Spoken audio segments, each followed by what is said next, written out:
soy de la generación de la Facultad de Arquitectura de la UNAM 2010. Soy la única egresada de mi generación con diploma al mérito y me titulé en el año 2010. ¿Qué taller? En el taller Federico Mariscal Piña, que fue en el mismo en el que ingresé en el horario de la tarde. Yo trabajaba y estudiaba al mismo tiempo en un despacho de arquitectura como dibujante en las mañanas y por las tardes estudiaba de las 3 de la tarde a las 10 de la noche. ¿Nos muestras tus documentos? Sí, aquí está mi título, que ha tenido pues, algunos embates desde que me lo dieron. Este es el original en piel, solo te dan uno, entonces bueno, pues está un poco con los años que tiene, pero pues en buen estado para las situaciones que ha vivido. Y tengo otro que bueno, este es el diploma al mérito, el original, que bueno, no he podido cambiarle también la fachada, pero el cristal que se me rompió hace algunos años, pero como no lo saco, todo lo hago digital y me piden solo la cédula, entonces bueno, estos documentos realmente están guardados en un cajoncito, pero este documentito, el diploma al mérito, que trae las firmas pues del rector y del director de la facultad de ese momento, pues es único, no lo tiene nadie de mi generación. Ok, comentaste hace un momento que trabajaste y estudiaste. ¿Qué tan fácil o difícil fue compaginar estudio y trabajo en la arquitectura? Bueno, afortunadamente encontré un trabajo de medio tiempo. Ahora es muy complicado encontrar esta clase de trabajos, pero me pagaban por hora.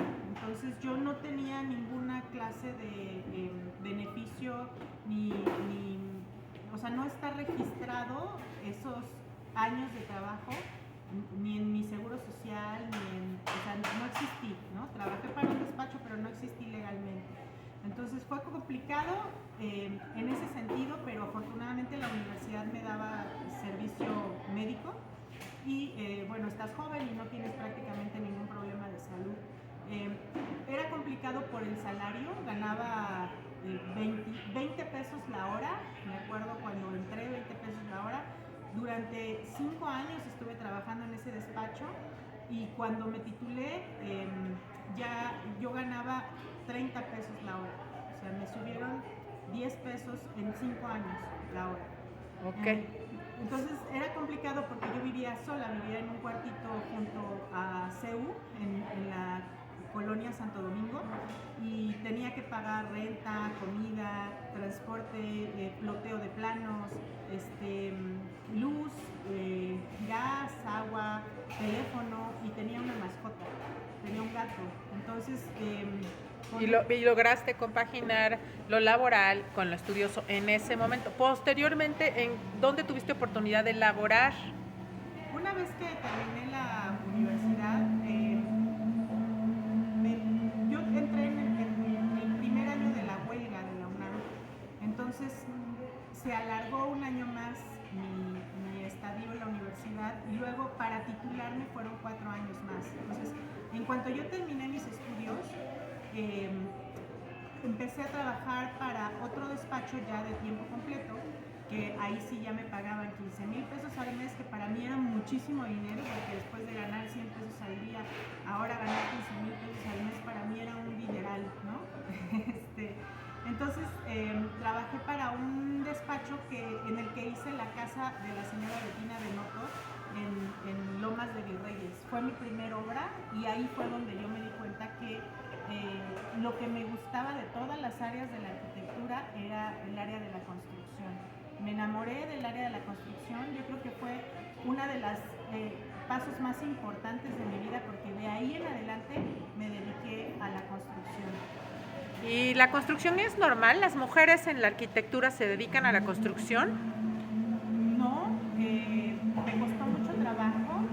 Cuando yo empecé a trabajar en el área de la construcción, los maestros me decían que no me entendían, que hablaba yo muy técnico y que no entendían qué les quería decir.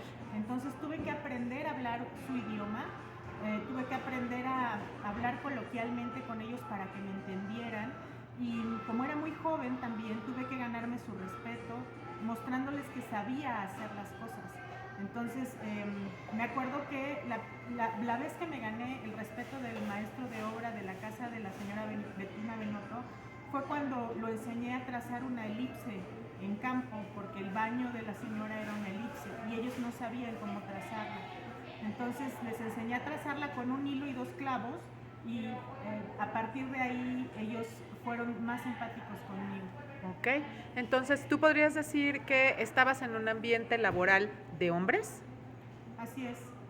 Había, aunque la dueña era una mujer, ella nunca se paraba por ahí y todo el trato era con el arquitecto, que era mi jefe, y con los maestros de obra. O sea, toda la población era masculina. No había una sola mujer en la obra, así es. ¿Era normal que las mujeres en tu generación trabajaran en la obra en un mundo de hombres? No era normal, pero sí tenía 2 compañeras que venían de generaciones más adelante, que entraron después de mí, o otra que entró antes de mí, como 5 años, que también les gustó esa área. Pero en general se dedicaban a diseñar, a quedarse en el despacho, a hacer precios unitarios, o sea, estar en una oficina, no enfrentarse al mundo de los maestros, que son gente que normalmente aprenden estos oficios, pero vienen de familias de campo, y para ellos las mujeres tienen actividades muy particulares, como criar a los niños, cuidar la casa, cocinar. Entonces es para ellos un poco difícil aceptar órdenes de una mujer o que sepa un poco más que ellos, es complicado. Y entonces, ¿tuviste la oportunidad de trabajar en otros empleos? Sí, después de ahí terminé la casa de la señora Bettina Benotto. Después de ahí me fui a trabajar a... son tantas, la verdad es que... ¿Cuántas empresas no recuerdas que hayan sido importantes en tu desarrollo profesional? ¿Y cuál fue la empatía que recibiste de tus compañeros y de tus jefes? ¿Cuánto tiempo has laborado en la arquitectura? 25 años. ¿Podrías decir que es un ambiente empático con las mujeres? No. ¿Con la crianza? No. Quería preguntarte eso, quería llegar al punto donde tú hace un momento me decías que pudiste compaginar estudio con trabajo, pero ahora eres madre, ¿verdad? Sí, tengo una niña de 11 años. ¿Qué ha sucedido con tu profesión y el campo laboral? ¿Qué era lo que sucedía una vez que tú eras mamá? ¿Fue fácil compaginar ser madre con trabajadora? Porque sería lo lógico, yo estudié para trabajar, todos estudiamos para trabajar. Entonces, ¿qué pasa cuando es una mujer que está integrada en un mundo que es visto como exclusivamente masculino cuando quiere trabajar siendo madre? Ok, eso me sucedió cuando trabajaba para 2 empresas. Ya tenía yo un largo trayecto en obra. En este momento yo trabajaba para Hipotecaria Bancomer y trabajaba para una empresa que se llama DUC Construcciones. Estas 2 empresas, en la primera llevaba yo 3 meses laborando. Cuando me enteré que estaba embarazada, yo tenía ya 2 meses laborando ahí. Para el tercer mes, yo ya tenía 4 meses de embarazo. Entonces se me notó muy rápido mi embarazo. Sí, claro. Y mi jefe, uno está a prueba los primeros 3 meses en todos los empleos, estás a prueba. Entonces mi jefe notaba que yo me tocaba mucho el vientre y me dijo: Sonia, ¿qué te pasa? Y le dije, bueno, la verdad es que no quería decírselo porque no sabía qué hacer, no sabía si tener a mi hija o no. En ese momento lo estaba decidiendo y no quería hacerlo público hasta no tomar mi decisión. Pero mi jefe me dijo: mira, yo te recomiendo que tengas tu hija o tu hijo, porque de todas maneras no vamos a continuar con esta relación laboral, porque no puedes estar embarazada y trabajar para nosotros. Pero bueno, eso ahora es contrario a la ley. En ese momento era contrario a la ley. ¿De cuándo estamos hablando? Hace 10 años, ¿no? Eso es, no se le puede pedir prueba de embarazo a las mujeres, eso es discriminatorio. Así es. No, su argumento era que no era legal que una mujer embarazada embarazada entrar a las obras. Ah. Y que como yo no me podían utilizar en otra área en ese momento en el despacho, que él no quería llevar en su conciencia que por el trabajo yo hiciera un aborto, ¿no? Obviamente que no era su decisión, era mi decisión, decidí tener a mi bebé, pero... Él no decidió cambiarte a un área más empática. O sea, pudo tener en su conciencia no acompañarte con el empleo a un área más empática, ¿no? O prácticamente empujarte a una situación de, si quieres permanecer aquí no puedes continuar embarazada. O sea, claro que él más bien estaba propiciando una situación de interrupción y no de acompañamiento ni de protección. Oye, Sonia, pero entonces tienes a tu bebé, pero tú continúas en la construcción. Así es. Tenía yo otro trabajo durante las noches, que en ese trabajo yo remodelaba sucursales de banco. ¿Qué horario tenías? Dependía de la plaza, porque a veces estaban en centros comerciales, a veces estaban en el aeropuerto, a veces estaban en un local comercial, entonces dependía en qué zona de la ciudad estuviera, pero en este caso en particular estaba en una plaza ubicada en San Jerónimo.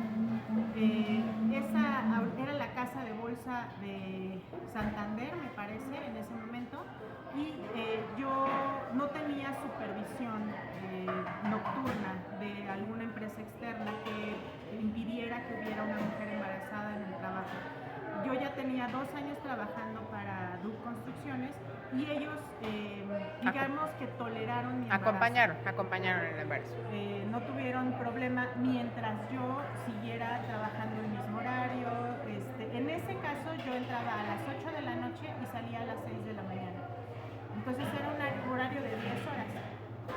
Cuando tenía que quedarme a juntas al otro día con los dueños de la plaza o con la gente que venía del banco, entonces yo trabajaba muchas más horas. Entonces, mientras yo pudiera trabajar todas esas horas, ellos no tenían ningún problema. El problema fue cuando mi hija nació. Cuando mi hija nació yo ya no podía trabajar más de 10 horas. Incluso ni las 10 horas, o sea, yo dejaba a mi hija, no había guarderías nocturnas, evidentemente, entonces la dejaba con una niñera en la noche y decidieron cambiarme a una empresa, a una obra que la remodelación iba a ser de día.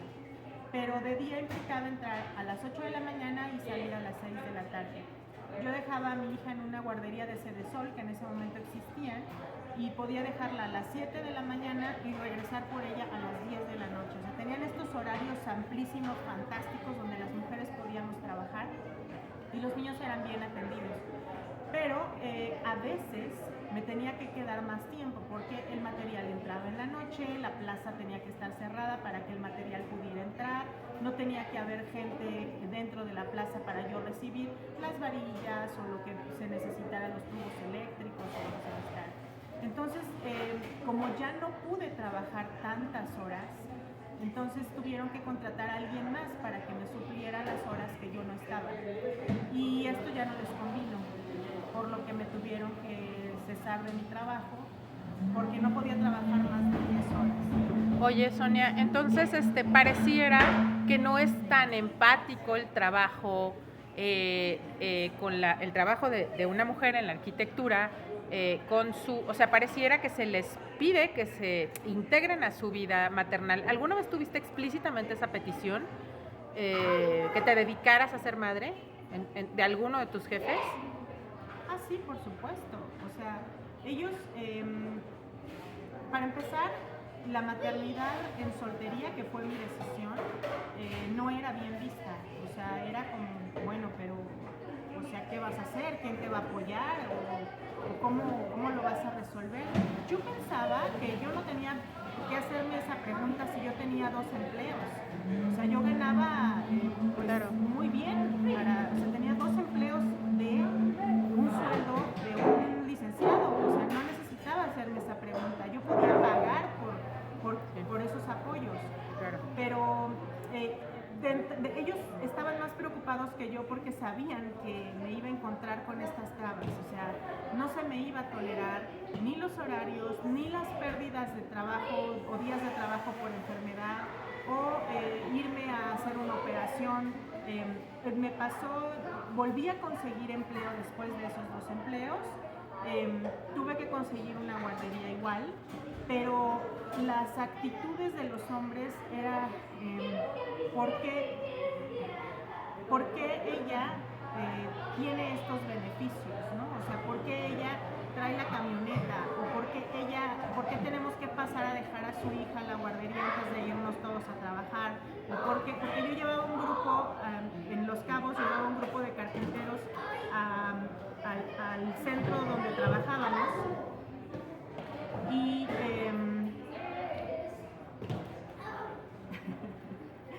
y bueno, la guardería abría a las 8 de la mañana. Entonces yo los recogía a ellos en su domicilio, pasaba a dejar a mi hija a la guardería y entonces nos íbamos al centro de trabajo, que estaba todo a distancias de 5 o 10 minutos, ¿no? Llegábamos al centro de trabajo a las 8:15 de la mañana y obviamente esto no era empático. Entonces empezaban a preocuparse, ellos querían estar a las 8 de la mañana. Querían sus privilegios. Ellos, hay como toda una cuestión de privilegios que no se ha revisado, ¿no? Y que no hay empatía con las mujeres. Ahorita vamos a revisar una cita de Harriet Taylor, la esposa de John Stuart Mill, donde precisamente ella es crítica ante este mandato social que obliga a las mujeres a permanecer en roles de animalidad y no de racionalidad. Así lo dice ella en esas palabras, ¿no? Cosa que a mí me parece muy interesante y muy vigente, ¿no? Pero bueno, a ver, justo lo que me estás diciendo, tienes todas las herramientas, todos los conocimientos, toda la experiencia, puedes trabajar, coordinar, estar a nivel coordinación, porque lo que me estás diciendo es que estás coordinando a muchos personajes del sexo masculino. ¿Por qué no me hablas un poquito de la corrupción, Sonia? ¿Llegaste a ver corrupción? Sí. Hay una empresa que se llama Vitrocanceles, que ellos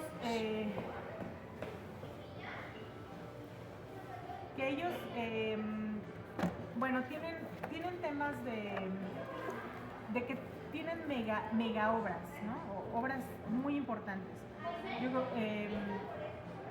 Pues yo creo que las torres más importantes forradas de cristal en la Ciudad de México las tiene Vitrocanceles. Entonces ellos eventualmente necesitan pues ganar dinero de otra manera los empleados, ¿no? Porque es difícil conseguir un aumento, ¿no? En una empresa tan grande y prácticamente no te ven. Entonces, aunque seas un excelente empleado, pues conseguir un aumento es prácticamente imposible. Y entonces ellos buscan darse sus aumentos a sí mismos, vendiendo el material de las empresas, ¿no? Y pues, si tú, vendiendo el material de las empresas o poniendo huellas falsas, cuando en la mañana llega uno y toma lista de que ya estás ahí laborando, pones tu huella y ellos fabrican unas huellas de cera y hacen pasar a sus compañeros que faltaron como si hubieran pasado y con esas huellas ellos obtienen la nómina de esa gente y esa gente pues obviamente que es una corrupción ahí, ¿no? Le roban a la empresa material o mano de obra y si yo decía algo pues me empezaban a atacar, ¿no? Oye, Sonia, qué interesante, porque entonces les surge llegar temprano, pero ya estamos viendo que hay también otros intereses que ellos tienen detrás de esta prisa de llegar temprano, más bien están obteniendo pues estos privilegios del compadrazgo y del amiguismo, ¿verdad? Y que es evidentemente corrupción. Sonia, ¿llegó a quebrar alguna empresa en la que trabajaste por corrupción? Llegó a quebrar una empresa de carpintería. Estos carpinteros de los que te platiqué que yo llevaba y traía, empezaron a sentir mucha envidia porque yo logré organizar, encontré quién tenía cada cualidad, ¿no? Y lo puse donde era bueno. El que organizaba muy bien, bueno, él organizaba la bodega. El que era más honrado, bueno, él traía el dinero del banco. El que era más tempranero, bueno, él pasaba la lista y así, ¿no? Entonces me tuve que hacer de muchas ayudas para poder organizar bien la empresa. Pero cuando algo empieza a engranar bien y está aceitadito y está funcionando, parece que es fácil coordinarlo. Y ahí es donde parece que a mí ya no me necesita, ¿no? Si esto va caminando muy bien, entonces esta mujer que hace aquí, si todos lo hacemos muy bien, ¿no? Lo que lo hacemos bien somos nosotros, no ella.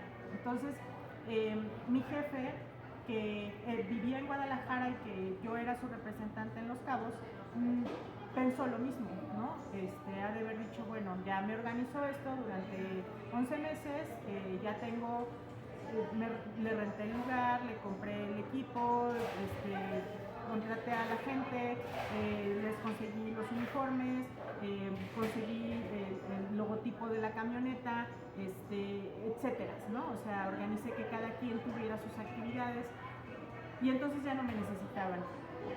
Me corren de esta empresa y cuando yo me voy, resulta que no era todo lo que yo hacía, o sea, eso era lo que ellos veían que yo hacía. Pero lo que ellos no veían que yo hacía es que yo metía las estimaciones, registraba los trabajos de cada uno, pedía el dinero a los dueños de las obras, y así era como funcionaba el engrane, ¿no? Entonces había dinero, salía dinero y entraba dinero porque yo estaba ahí, ¿no? Aparte de coordinar a toda la gente. Entonces cuando me corren ya no hay quien cobre las estimaciones, o sea, sí hay quien los lleve, sí hay quien los traiga, sí hay quien maneje las bodegas, sí hay quien compre, pero no hay quien cobre. Entonces no sabían qué cobrar y yo ya no estaba en Los Cabos, yo ya me había regresado a la Ciudad de México y para cuando se dieron cuenta de eso, pues quebraron porque no supieron qué cobrar y pues ya no supieron quién les dijera qué trabajó en qué y eso fue un desastre. Oye, Sonia, ¿me podrías decir el trabajo de cuántos hombres podías realizar tú? ¿De cuántos arquitectos? ¿Te tocó ver que o sea, tu productividad era tan alta que podías hacer el trabajo de cuántas personas? Sí, exactamente. Yo hacía el trabajo del arquitecto de compras, hacía el trabajo del arquitecto de precios unitarios, hacía el trabajo del presidente de obra, hacía el trabajo del gerente de construcción, hacía el trabajo de la persona de cobranza, o sea, hacía el trabajo del chofer y hacía el trabajo del coordinador. Entonces hacía el trabajo de 7 personas en uno. Oye, Sonia, y me estás diciendo que, bueno, a mí me llama mucho la atención porque cuando estas empresas estallan y se quedan sin empleo, siempre las personas que llegaban, los hombres que llegaban, porque tú compartías en un mundo de hombres, siempre llegaban en buen estado físico, anímico, moral, mental, espiritual, o sea, siempre estaban sanos, siempre estaban cuerdos, siempre estaban coherentes, siempre estaban dormidos, comidos bien, en buen estado de ánimo. Te hago esta pregunta porque se asocia un sueldo alto con excesos en el consumo de bebidas, en el consumo de alcohol. ¿Tú qué viste de eso? Ok. Yo tenía problemas con ellos porque les impedía fumar marihuana en el trabajo. Esto, bueno, pues me creó muchas enemistades, ¿no? Porque ellos querían estar dopados en el trabajo. Y los riesgos eran muy altos. Si estábamos trabajando a grandes alturas, pues imagínate, ¿no? Estar dopado. Si estábamos cortando madera, imagínate las sierras, estar dopado, ¿no? O sea, no podíamos trabajar dopados. Yo muchas ocasiones levanté reportes, hablé con los jefes, les tomé videos, les dije, a ver, esto está pasando. Si uno de los dueños de las casas, villas de 6 millones de dólares en la playa, llegan y ven a la gente drogándose en su villa, o sea, no creo que les parezca muy bien. Vamos a perder muchísimo dinero, un contrato de mucho dinero por una persona que no puede controlarse y drogarse en horas que no está trabajando. Pues pareciera que quien estaba mal era yo, ¿no? Pareciera que déjalos, mientras trabajen, mientras hagan lo que... Sí, o sea, como que la vista muy manga ancha cuando es el chico el que está fumando marihuana en el trabajo. Yo me pregunto si esa manga ancha sucedería contigo si tenías que llegar una hora antes o una hora después por asuntos de guardería y vemos que evidentemente no, ¿no? O sea, una enorme empatía para una masculinidad de esta naturaleza, ¿no? Ok, pero en el caso de los jefes siempre estaban en buen estado, nunca estaban crudos, nunca habían consumido ninguna sustancia inadecuada. No, normalmente mis jefes, después de los fines de semana, si llegaban el lunes, llegaban en crudos, ¿no? O sea, se habían ido de fiesta el fin de semana. a veces desaparecían durante el día, no se les podía localizar, porque definitivamente se iban a su casa a dormir, ¿no? Pues obviamente no soportaban la jornada, estaban Pero en a ver, o estado. sea, estaban trabajando, estaban en jornadas laborales, pero no se les podía localizar porque ellos no estaban localizables, estaban en estado inconveniente, ¿no? Incluso los jefes. Bueno, a ver, llegaste a tener situaciones donde te llegaron a pedir empleo después esas personas que tuvieron actitudes inadecuadas.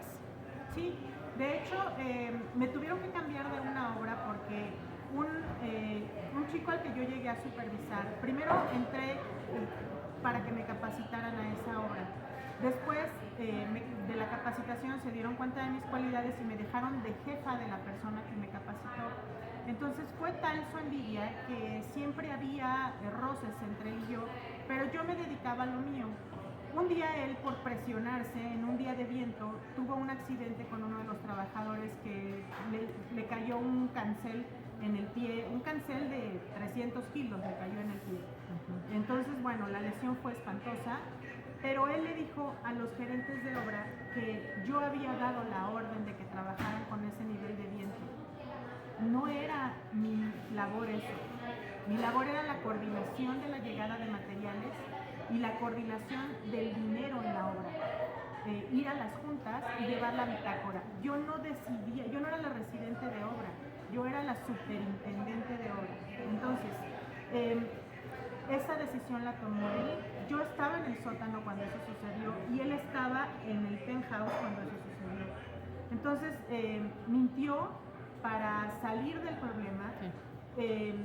Te desacreditó. Mi jefe obviamente me odió, el gerente de la obra me odió y sí, te desacreditó, te desacreditó. Yo no entendía ni por qué, o sea, lo veía que tenía una actitud rara y me miraba con odio, pero yo no sabía qué pasaba. Me enteré cuando ya estaba yo en otra obra, o sea, se enteraron dentro de Vitrocanceles, pero no me dijeron nunca nada y me cambiaron de obra. Entonces dije, bueno, ok, cuando me enteré de eso, me enteré porque iba a entrar por mis cosas, a irme de esa obra, y escucho al residente como burlándose, dice, yo dije que Sonia había dado la orden y ahora se va de la obra, ¿no? Sí, como que le había salido muy bien desacreditarte. Oye, Sonia, entonces, pero llega a ver el momento en que... Exactamente. Me voy de esa obra, pasa el tiempo, terminamos los dos de laborar en Vitrocanceles porque pues eventualmente esos trabajos se terminan, ¿no? Cuando las obras se terminan ya no hay más trabajo. Yo estoy laborando en otra empresa y ese residente que me desacreditó tuvo el cinismo de hablarme y preguntarme si podía darle trabajo ahora. Pues la vida da muchas vueltas, ¿no, Sonia? Bueno, a ver, pero mira, yo te quería mencionar porque hay una obra donde ahora estoy trabajando a los hombres feministas, pero estoy leyendo a Harriet Taylor, que fue la esposa de John Stuart Mill, y Harriet Taylor tiene unas frases muy interesantes, pero ellos... nunca se sabe quién escribió quién, de todo, de bien a bien, porque su relación fue larguísima, y bueno, tienen unas ideas geniales los dos son espíritus liberales. Mira, te voy a compartir esta frase para que me ayudes a reflexionarla. Dice, ¿por qué cada mujer tiene que ser un mero accesorio del hombre, sin que se le permita tener intereses propios, para que no pueda haber nada en el espíritu de la mujer que rivalice con los intereses y el placer del hombre? La única razón que se puede dar es que así lo quieren los hombres. Es agradable para los hombres que ellos vivan para su propio beneficio y las mujeres para beneficio de los hombres. Sonia, esta obra está escrita en el siglo XVII y es escandalosamente vigente. Vamos a ver qué está pasando, ¿no? Estamos hablando con una profesionista. ¿Cuánto tiempo permaneciste en la arquitectura, Sonia? Y reflexiona un poco sobre lo que acaba de decir Harriet Taylor y tu situación actual y tu relación con la arquitectura. Bueno, pues pareciera que ellos siguen pensando lo mismo. No importa cuán preparada estés, no importa qué tantas cualidades tengas en el trabajo, no importa qué tan productiva seas, mientras seas mujer, ellos siempre te van a ver como un ser humano de segunda. quizá pude llegar a ciertos niveles, como ser superintendente, pero jamás llegué a los salarios que otros superintendentes tenían.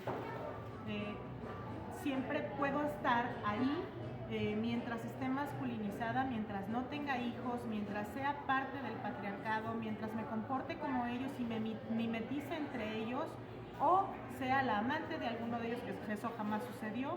Entonces yo tendré cabida entre un mundo de hombres. Pero en el momento que decido ser mujer, decido utilizar mi útero, ¿no? Poder ejercer mi maternidad, en ese momento ya no soy parte del gremio y he tenido muy complicado en este momento el poder volver a ingresar al mundo de la arquitectura con mi carga de maternidad, y no he recibido empatía de ninguna manera. Okay. Entonces, ¿tienes ya cuánto tiempo que te separaste del campo laboral de la arquitectura? ¿Cuánto tiempo laboraste en la arquitectura? 25 años. ¿Y cuánto tiempo tienes separada del campo de la arquitectura? Desde el 2019. Estamos hoy a julio del 2023. Bueno, entonces, pero has tenido una época productiva muy larga de tu vida y estás en el momento de mayor experiencia y de mayor productividad de tu vida, y ahorita no te puedes dedicar a un mercado arquitectónico porque mencionabas una situación referente al acoso sexual. A ver, Sonia, ¿existe el acoso sexual en el mundo de la arquitectura para las mujeres? Sí, en todos los niveles, desde los empleados, los maestros, los ayudantes de obra, hasta los niveles altos. O sea, siempre hay esta insinuación. Yo tenía, por ejemplo, un trabajador que llegaba en las mañanas, se me paraba atrás, era mucho más alto que yo, se me paraba atrás y me olía el pelo, pero a una distancia muy corta, o sea, una distancia, yo no lo deseaba, era para mí muy repulsivo. Se lo hice saber muchas veces, no había nada que yo pudiera hacer, o sea, no se le podía reportar a ninguna parte. Cuando llegaban ya no les permití meter estas huellas para sacar dinero extra. Llegaban y me querían como seducir para que yo les permitiera hacer esto, y pues yo permanecía seria, ¿no? O sea, no me interesaba su oferta. Y bueno, entonces como no me podían seducir, entonces me odiaban. Después era aventarme cosas desde las alturas, gritarme insultos, porque yo no estaba dentro de la corrupción. Entonces, eso fue los empleados, ¿no? Compañeros, bueno, lo que ya te platiqué, que mentían para salvar su pellejo, y también se sentaban junto a mí cuando estaba trabajando para ver cómo trabajaba sin que ellos hicieran nada más para observar qué es lo que yo hacía, por qué es que yo estaba en ese nivel y ellos no. Y en algún momento me comentó, yo te entiendo que no tengas pareja, mi esposa es igual, pero yo sí me atreví a acercarme a ella, tú necesitas a alguien como yo. Okay. Eso es un compañero, digamos, de un rango un poquito más abajo del mío. Y mi superior inmediato, cuando salíamos de las juntas, me hablaba o de los senos de alguna compañera o de lo que mucho que le gustaba a otra compañera, estando él casado y sabiendo que yo sé que es casado. En verdad esos comentarios no venían al caso, o sea, íbamos a una sola cosa y era trabajar, y parecía que no, o sea, que siempre tenía que estar inmerso dentro del ambiente una parte sexual forzosa. Muy bien, Sonia, pues yo te quiero agradecer todo esto.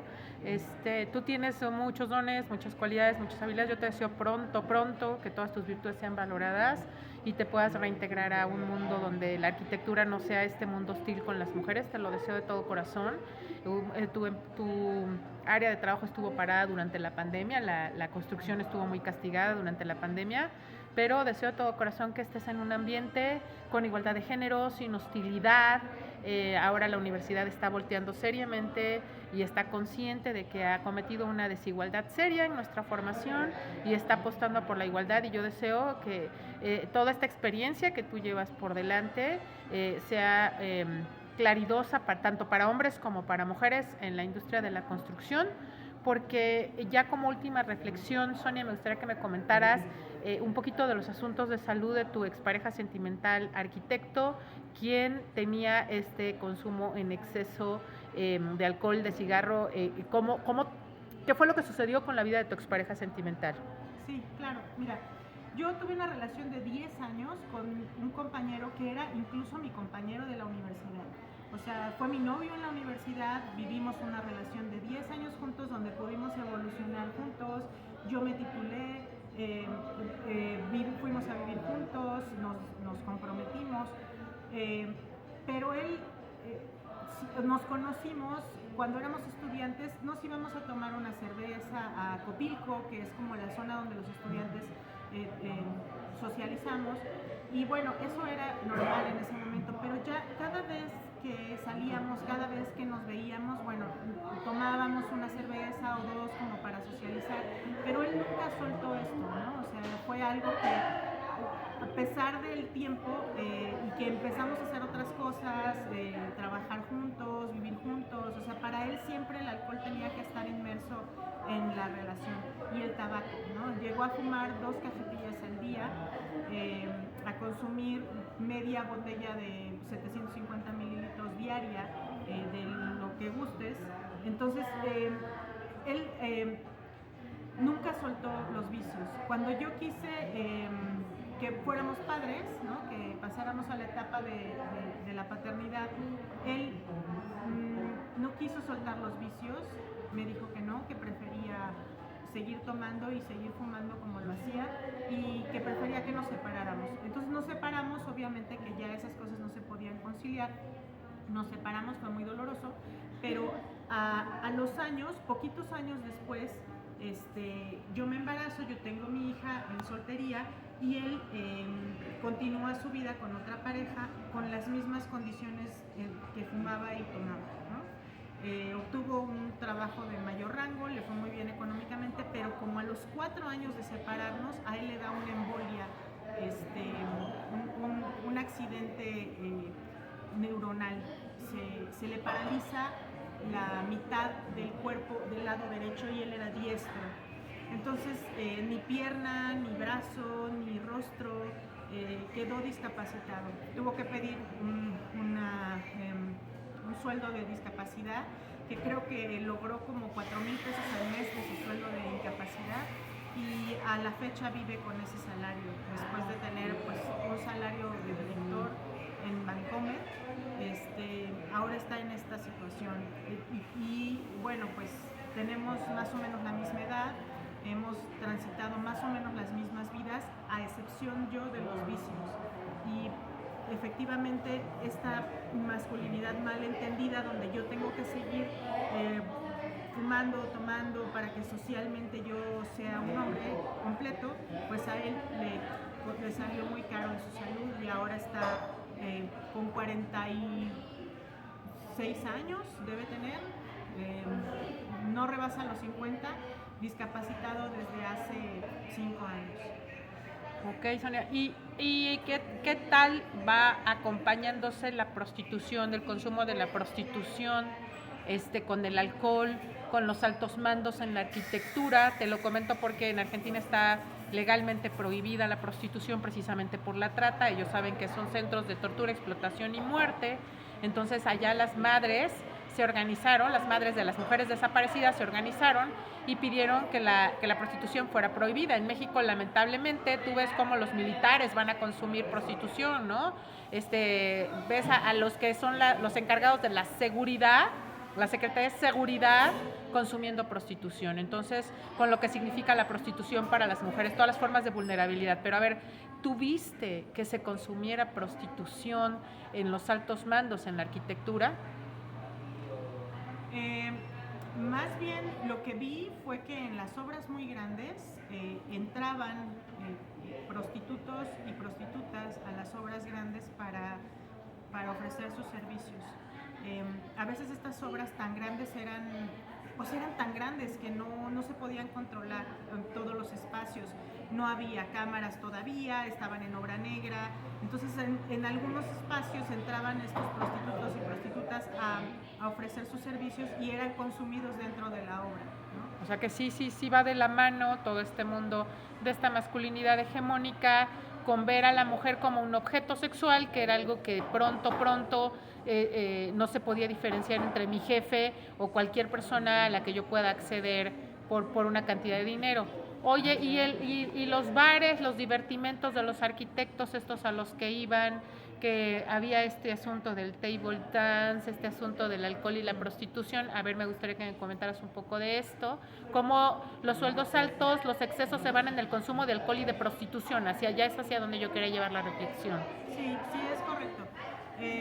Incluso, pues la cantidad de dinero que invierten en estos temas, pues obviamente que es dinero que no invierten ni en sí mismos ni en sus hogares. Entonces, bueno, pues les pega directamente a ellos y a sus familias.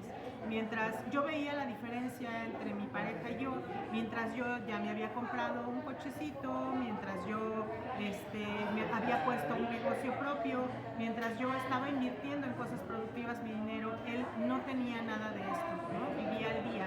¿Por qué? Porque salía con sus compañeros a consumir prostitución, o sea, al table dance, a tomar ahí, a pagarle a las chicas, a bailar con ellas, pues es dinero que no invertía en sí mismo.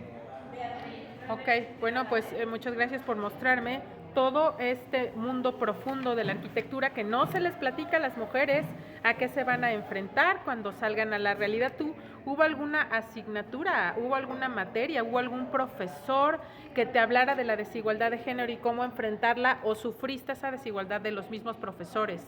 Sí, no, para nada. O sea, no había. De hecho, tuve un profesor que nos decía: a ver, señorita, usted cállese y siéntese aquí. Esa era su reacción. O ustedes, ¿para qué estudian si se van a casar? No había, ni siquiera se visualizaba la igualdad de género. Era definitivamente observado como que tú no ibas a trabajar de esto, no ibas a vivir de esto, no había seriedad en tus estudios, no eras tratada con seriedad. De hecho, yo escogí los más difíciles sinodales para mi terna porque no quería ser ayudada por ningún profesor libidinoso que quisiera, a cambio de mi sonrisa o mi compañía o invitarme a un trago, pasarme el examen. Y eso sí sucedió con algunas compañeras. Yo no lo acepté, no lo quise y tuve la terna más difícil de toda la Facultad de Arquitectura. Y bueno, todo salió muy bien. O sea, además de que superé esa terna, ellos me dieron el reconocimiento más alto. Sí, te lo reconozco mucho, Sonia, y por eso te deseo todos los parabienes en tu profesión, porque es lo que mereces. Por último, vamos a cerrar nada más con esta frase de Harriet Taylor que te mencionaba hace un momento, de los filósofos feministas que ahora estamos conociendo, y del trabajo que hizo en compañía de John Stuart Mill, que dice: el prejuicio de la costumbre está a favor del lado injusto.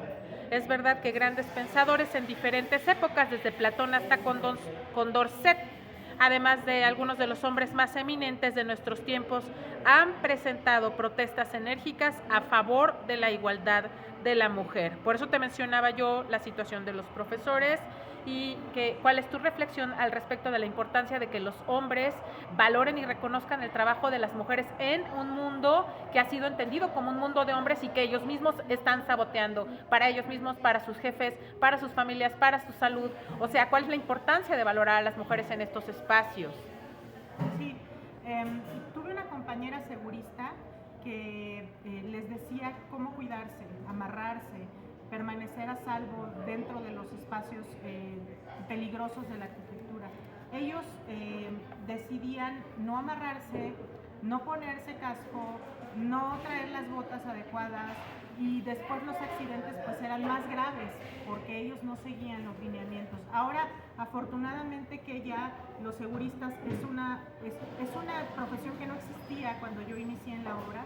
Ahora ya es solicitada en todas partes, ¿no? Es importante que uno sepa ciertos lineamientos y ahora ya hay hasta manuales que uno tiene que seguir, y lo cual agradezco mucho, porque este machismo de decir: a ver, yo no me amarro, yo no necesito hacer eso, yo soy muy fuerte, yo soy más fuerte que el otro, compitiendo como Valiente. en una masculinidad malentendida les puede ir hasta la vida.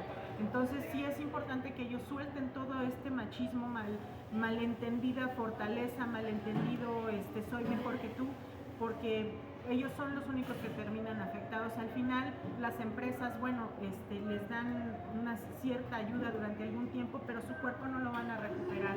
Las manos no se recuperan, los pies no se recuperan, los dedos no se recuperan, la vida no se recupera.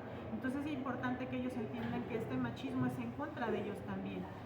El cuidarse a sí mismos y el soltar la locura que también los daña, es algo que nos beneficia a todos.